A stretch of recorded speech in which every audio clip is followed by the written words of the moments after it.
साथियों, एक जंगल में एक बहुत पुराना बरगद का पेड़ था। उस पेड़ पर घोंसला बनाकर एक कौवा रहता था। उसी पेड़ के खोखले तने में कहीं से आकर एक दुष्ट सर्प रहने लगा। हर वर्ष मौसम आने पर कौवी घोंसले में अंडे देती और दुष्ट सर्प मौका पाकर उनके घोंसले में जाकर अंडे खा जाता। एक बार जब कौवा और कौवी जल्दी भोजन पाकर शीघ्र ही लौट आए तो उन्होंने उस दुष्ट सर्प को अपने घोंसले में रखे अंडों पर झपटते देखा। अंडे खाकर सर्प चला गया। कौवे को बड़ा दुख हुआ। अब वो शत्रु से निपटने का उपाय सोचने लगा। कौवे ने काफी सोचा विचारा और पहले वाले घोंसले को छोड़ उससे काफी ऊपर टहनी पर घोंसला बनाया और कौवी से कहा, यहाँ हमारे अंडे सुरक्षित रहेंगे। हमारा घोंसला पेड़ की चोटी के किनारे निकट है और ऊपर आसमान में चील मंडराती रहती हैं। चील सांप का बैरी है। दुष्ट सर्प यहाँ तक आने का साहस नहीं कर पाएगा।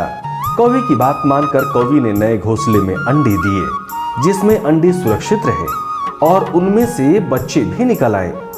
उधर सर्प उनका घोंसला खाली देखकर ये समझा कि उसके डर से कौवा कौवी शायद यहाँ से चले गए हैं, पर दुष्ट सर्प टोह लेता रहता था। उसने देखा कि कौवा कौवी उसी पेड़ से उड़ते हैं और लौटते भी वहीं हैं। उसे ये समझते देर नहीं लगी कि उन्होंने नया घोंसला उसी पेड़ के ऊपर बना रखा है। एक दिन सर्प खोह से निकला और उसने कौवों का नया घोंसला खोज लिया। घोंसले में कौवा दंपति के 3 नवजात शिशु थे। दुष्ट सर्प उन्हें एक एक करके घपाघप निकल गया और अपने खोह में लौटकर डकारें लेने लगा। कौवा व कौवी लौटे तो घोंसला खाली पाकर सन्न रह गए। घोंसले में हुई टूट फूट व नन्हे कौवों के कोमल पंख बिखरे देखकर वो सारा माजरा समझ गए। कौवी बिलख उठी, तो क्या हर वर्ष मेरे बच्चे सांप का भोजन बनते रहेंगे? कौवा बोला, नहीं, विपत्ति के समय मित्र काम आते हैं। हमें लोमड़ी मित्र से सलाह लेनी चाहिए। कौवा तुरंत ही लोमड़ी के पास गया। लोमड़ी ने अपने मित्र की दुख भरी कहानी सुनी। उसने कौवे का आंसू पोंछे। लोमड़ी ने काफी सोचने के बाद कहा, मित्र, तुम्हें वो पेड़ छोड़कर जाने की जरूरत नहीं है। मेरे दिमाग में एक तरकीब है जिससे उस दुष्ट सर्प से छुटकारा पाया जा सकता है। अगले ही दिन योजना अमल में लानी थी। उसी वन में बहुत बड़ा सरोवर था। उसमें कमल और नरगिस के फूल खिले रहते थे। हर मंगलवार को उस प्रदेश की राजकुमारी अपने सहेलियों के साथ वहां जल क्रीड़ा करने आती थी।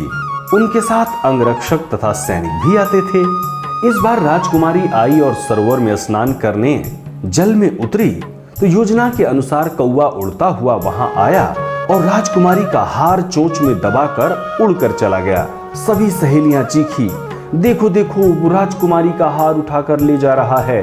सैनिकों ने ऊपर देखा तो सचमुच एक कौवा हार लेकर धीरे धीरे उड़ता जा रहा था। कौवा सैनिकों को अपने पीछे लगाकर धीरे धीरे उड़ता हुआ उसी पेड़ की ओर ले आया और राजकुमारी के हार को सांप वाले खोह के भीतर गिरा दिया। सैनिकों ने खोह के भीतर झांका। उन्हें वहां हार और उसके पास एक सर्प दिखाई दिया। सिपाहियों के सरदार ने खोह के भीतर भाला मारा। सर्प घायल हुआ और फुफकारता हुआ बाहर निकला।